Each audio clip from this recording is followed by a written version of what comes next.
Welcome to History Uncovered, where we delve into the stories and events that have shaped our world.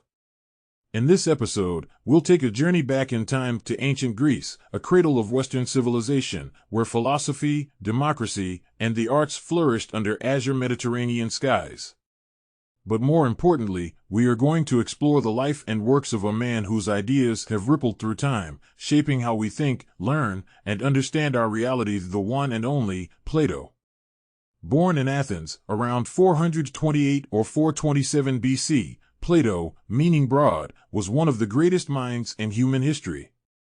A philosopher, mathematician, writer, and the founder of the Academy in Athens, he is remembered most for his philosophical dialogues and for being the mentor of another great philosopher, Aristotle. But who was Plato, really? What forces shaped his thoughts? How have his philosophical concepts impacted the world? And why, after over 2 millennia, are we still discussing his ideas? Join us as we uncover the life of this extraordinary thinker, journey through his most groundbreaking ideas, and explore his lasting influence on Western thought and society. So, buckle up as we embark on this incredible journey into the mind and life of Plato, a journey that is sure to challenge, enlighten, and surprise you. Welcome to the world of Plato, where ideas hold the ultimate power and the realms of reality are but shadows on the walls of a cave. Stay tuned, history enthusiasts, as we unveil the intricate tapestry of Plato's life and legacy in the heart of ancient Greece. The enigmatic Plato, an emblematic figure of ancient Greek philosophy, hailed from an aristocratic and influential Athenian family. While much of Plato's early life remains veiled in obscurity, scholars deduce, based on ancient sources, that he was born between 428 and 423 BC, possibly in Athens or Aegina. Such uncertainty surrounds his birth that even the exact location and time remain subjects of speculation. During his youth, Plato was known for his distinctive style, wearing earrings and finger rings to set himself apart and cultivate an image of distinction. Such was his fondness for adornments that the philosopher Sextus Empiricus even described young Plato's affinity for jewelry as decadent. Although Plato is notably tight-lipped about his own life and his works, he does provide detailed mentions of his relatives at various points, including his brothers Adeimantus and Glaucon, and his renowned work, Plato's Republic. These references have aided scholars in piecing together Plato's family tree. Plato was well-traveled for his time, having ventured to Italy, Sicily, Egypt, and Cyrene. Yet, his greatest achievement arguably lies in Athens, where he founded the Academy at the age of 40. This institution of higher learning, situated in the grove of Hecademus or Academus, was named after the Attic hero, Academus, and stood until its destruction in 84 BC by Lucius Cornelius Sulla. The Academy drew numerous aspiring philosophers, with Aristotle standing out among its most illustrious students. Throughout his later years, Plato became embroiled in the political turmoil of Syracuse, attempting to replace the tyrant Dionysius with his brother-in-law, Dion of Syracuse, whom Plato had welcomed into his circle of followers. However, these political machinations led to Plato's enslavement, a grim fate from which he was ultimately saved by Anaxagoras, a Cyrenaic philosopher who bought Plato's freedom. After Dionysius's demise, Plato was asked to tutor Dionysius II, the tyrant's successor. Initially, the young ruler seemed receptive to Plato's teachings, but growing suspicion led to Dion's expulsion and Plato's confinement. Eventually, Plato managed to leave Syracuse, and Dion seized the opportunity to usurp Dionysius, ruling Syracuse before being overthrown by Callippus, another of Plato's disciples. Accounts of Plato's death are as varied as his life. One tale speaks of a serene passing in his bed, accompanied by the gentle melodies of a young Thracian girl's flute. Another account paints a picture of a festive end at a wedding feast, while Tertullian, the Christian writer, claims that Plato simply passed away in his sleep. Regardless of the circumstances, Plato's life, filled with philosophical exploration, political intrigue, and a pursuit of knowledge, left an indelible mark on the annals of history. The moniker Plato, now synonymous with philosophical thought, has roots that are as intriguing as the man himself. There's no question that in his maturity, the philosopher adopted the name Plato, but the origin of this name is shrouded in mystery. Derived from the Greek adjective plates, meaning broad, Plato was a common name in Athens with at least 31 instances. Interestingly, this name doesn't appear in any known lineage of Plato's family, deepening the enigma of its acquisition. Various accounts attempt to explain this anomaly. Diogenes Laertius, a biographer of ancient philosophers, provides a couple of explanations. One suggests that Plato's wrestling coach, Ariston of Argos, bestowed this name on him, recognizing his broad chest and robust shoulders. Alternatively, Plato might have earned his name from the breadth of his eloquence or even due to his wide forehead. The Roman Stoic philosopher, Seneca, in one of his moral lessons about frugal living, also adds weight to the idea of Plato's name being indicative of his physical form, stating, his very name was given him because of his broad chest. Moreover, Diogenes Laertius proposes that Plato's birth name was Aristocles, translating to best reputation. However, contemporary scholars don't unanimously accept this claim, casting further mystery over the origins and evolution of the name of one of history's greatest philosophers. One striking feature of Plato's dialogues is that they never feature Plato speaking in his own voice. He always assigns the central role to Socrates, his teacher and mentor, who features in all dialogues except the Laws. In some dialogues, including the Timaeus and Statesman, Socrates speaks only occasionally. This approach, however, has led to considerable debate. Political philosopher Leo Strauss points out that Socrates was known for his irony, casting doubt on whether the words assigned to him by Plato truly reflect Socrates' sincere beliefs. As a result, deciphering Plato's own philosophical stances becomes a challenging task. Adding to this complexity is the fact that other contemporary works of the time, such as Xenophon's Memorabilia and Aristophanes' The Clouds, present a different image of Socrates than the one sketched by Plato. Aristotle, too, points out doctrinal differences between Socrates and Plato, particularly concerning the concept of forms. According to Aristotle, Socrates proposed that the idea of forms could be understood through investigation of the natural world, a stark contrast to Plato's belief that forms exist beyond and outside the scope of human understanding. This discrepancy, known as the Socratic problem, highlights the challenge in reconciling various accounts of Socrates' teachings and views.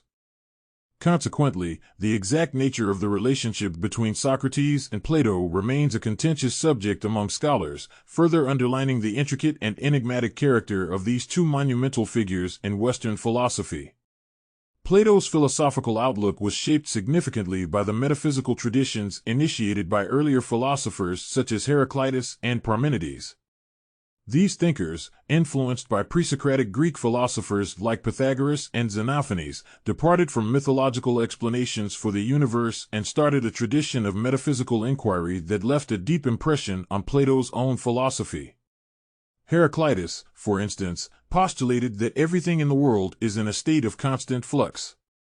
Famously, he asserted that one cannot step into the same river twice as the waters within it are ever-changing. He also posited that existence is a juxtaposition of opposites. Plato is believed to have been introduced to these ideas through Heraclitus' disciple, Cratylus. Parmenides, on the other hand, took a starkly different view. He proposed the concept of a changeless, eternal universe, contending that any perceived change is an illusion.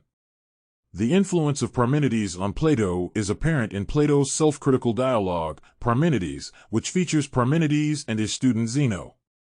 In this dialogue, Plato critiques his own metaphysical theories. Additionally, in Plato's Sophist dialogue, an Eleatic stranger, a reference to Parmenides' home city of Elea, plays a significant role. The contrasting views of Heraclitus and Parmenides, revolving around change and permanence, or becoming and being, were instrumental in shaping Plato's theory of forms.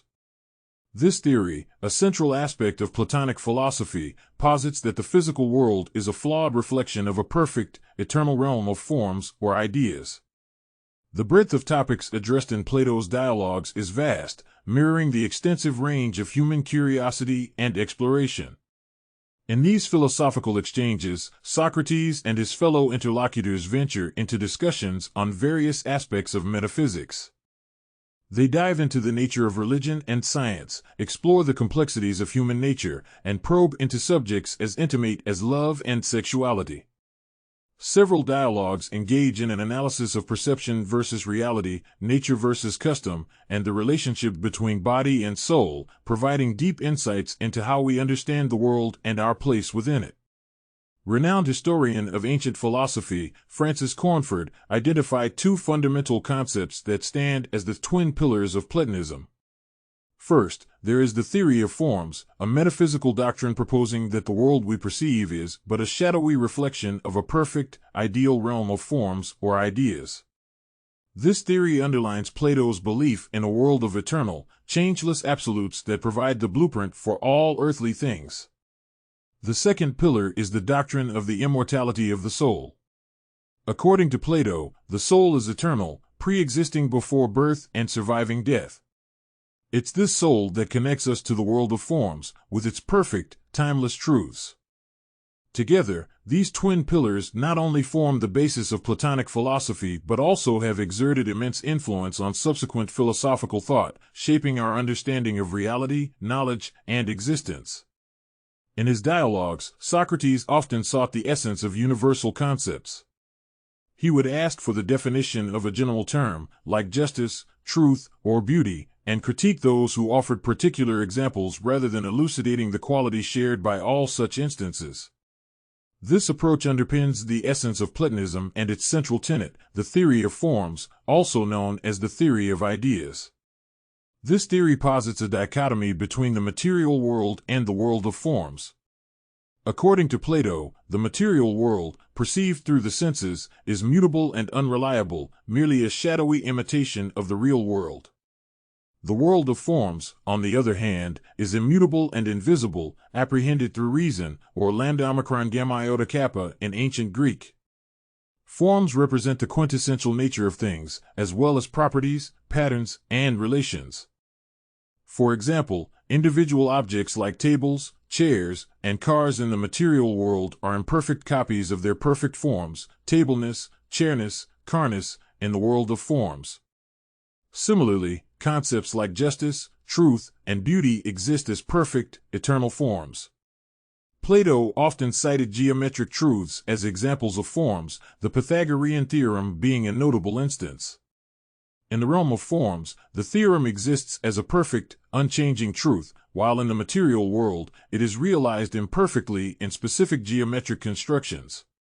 This theory of forms is introduced in the dialogue Phaedo, also known as On the Soul, where Socrates argues against the pluralism of Anaxagoras, a popular philosophical stance at the time that sought to reconcile the conflicting ideas of Heraclitus and Parmenides.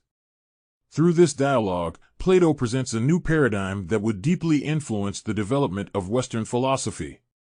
For Plato, as was typical in ancient Greek philosophy, the soul was the vital essence, the animating principle that gave life. He fervently believed in the immortality of the soul, and several of his dialogues culminate with lengthy speeches painting vivid pictures of the afterlife. In the Timaeus, Plato assigns different parts of the soul to specific areas within the human body. Reason resides in the head, spirit in the upper third of the torso, and appetite in the middle third, extending down to the navel. Plato also describes the interaction between the soul and the body, positing that the soul inhabits a physical space within the body and comes into contact with bodily forces such as bile and phlegm. Plato's belief in reincarnation is evidenced in several dialogues, including the Phaedo and Timaeus. However, scholars continue to debate whether Plato intended this theory to be taken literally. Regardless, he employs the concept of reincarnation to introduce the idea that knowledge is essentially a process of recollection, remembering truths known before birth, rather than a product of observation or study. In keeping with his philosophical habit of proclaiming his own ignorance, Socrates often laments his forgetfulness. This motif is employed in the Meno, where Socrates uses a geometric demonstration to illustrate Plato's belief that knowledge is attained through recollection. Socrates manages to elicit a complex geometric truth from an uneducated slave boy. Since the boy had not been taught this truth, Socrates reasons that the knowledge must be a recollection of a non-perceptible, eternal form, providing compelling evidence for Plato's unique theory of knowledge acquisition. Plato's works delve extensively into the realm of epistemology, the study of knowledge and belief. In several of his dialogues, Socrates flips the common man's understanding of what is knowable and what constitutes reality. He posits that true reality is elusive to those who rely solely on their senses. In a striking metaphor, Socrates declares that those who see with their eyes are in fact blind. Contrary to popular belief that an object's reality depends on its physicality, its ability to be held in one's hands, Socrates displays disdain. In Theaetetus, he labels such people as euamusoi, literally translating to happily without the muses. In essence, they are woefully ignorant, living without divine inspiration or access to deeper truths about reality. Many consider Plato to be the originator of the concept that knowledge equates to justified true belief, a powerful perspective that shaped future discussions in epistemology. However, Plato himself identifies flaws in this definition in Theaetetus, suggesting that justification would require an understanding of difference, leading to a circular definition of knowledge. In dialogues such as Sophist, Statesman, Republic, Timaeus, and Parmenides, Plato connects knowledge with the comprehension of immutable forms and their interrelationships, an understanding which he labels as expertise in dialectic, achieved through the processes of collection and division. More specifically, in Timaeus, Plato argues that knowledge is always proportionate to the realm from which it is derived. In simpler terms, if one's understanding of something is based on experience, it will only amount to an opinion, as the sensory world is ever-changing and lacks permanence. On the other hand, if understanding is derived from the non-sensory forms, which are unchanging, then the derived knowledge will share that same constancy. This requirement of apprehending forms for gaining knowledge seems to align with Plato's theories in Theaetetus and Meno. It might even be argued that the comprehension of forms provides the basis for the account needed for justification, as it offers fundamental knowledge which in itself requires no account, thus effectively circumventing an infinite regress. Several of Plato's dialogues engage with topics in ethics, including virtue and vice, pleasure and pain, crime and punishment, as well as justice and medicine. In the dialogue Euthyphro, Socrates poses a key ethical question known as the Euthyphro dilemma: is the pious loved by the gods because it is pious, or is it pious because it is loved by the gods? This question probes the nature of moral goodness, essentially asking whether something is good because the gods command it, or whether the gods command it because it is good. The dialogue Protagoras explores the nature of virtue. Through Socrates, Plato argues that virtue is innate and cannot be learned, that nobody intentionally commits evil acts, and that having knowledge of what is good invariably results in doing what is good. Hence, according to this dialogue, knowledge equates to virtue. In the Republic, Plato investigates the concept of justice by asking, what is justice? He examines both individual and societal justice, enabling him to contribute to the fields of metaphysics, ethics, and politics by asking, what is the basis of moral and social obligation? Plato's renowned answer is grounded in the ultimate duty to pursue wisdom, which leads to an understanding of the form of the good. For Plato, the good is seen as the highest form, existing even beyond being. In this sense, justice is attained when knowledge concerning one's moral and political function in society is applied. This illustrates how for Plato, ethical conduct is intimately tied with metaphysical understanding. The comparison between the philosophies of Plato and his most famous student, Aristotle, is a common one. Throughout the Middle Ages in the Western world, Aristotle's reputation greatly overshadowed Plato's. Scholastic philosophers referred to Aristotle simply as the philosopher, indicating his esteemed status. Plato's work, Timaeus, was the only one known to Western scholarship until new translations were made following the fall of Constantinople in 1453. Nevertheless, the study of Plato continued in other cultures and regions, including the Byzantine Empire, the Caliphates during the Islamic Golden Age, and Spain during its Golden Age of Jewish culture. During the early Islamic era, Persian, Arab, and Jewish scholars translated many of Plato's works into Arabic and wrote commentaries on the works of Plato, Aristotle, and other Platonist philosophers. Prominent scholars who contributed to these efforts include Al-Kindi, Al-Farabi, Avicenna, Averroes, and Hunayn ibn Ishaq. Plato's work also influenced Jewish philosopher and Talmudic scholar Maimonides, who referenced Plato in his The Guide for the Perplexed. Many of these Arabic commentaries on Plato were later translated into Latin, influencing medieval scholastic philosophers. The Renaissance period brought Plato's original writings back to the forefront in the West, largely thanks to George Gemistos Plethyn, who brought Plato's works to Florence from Constantinople.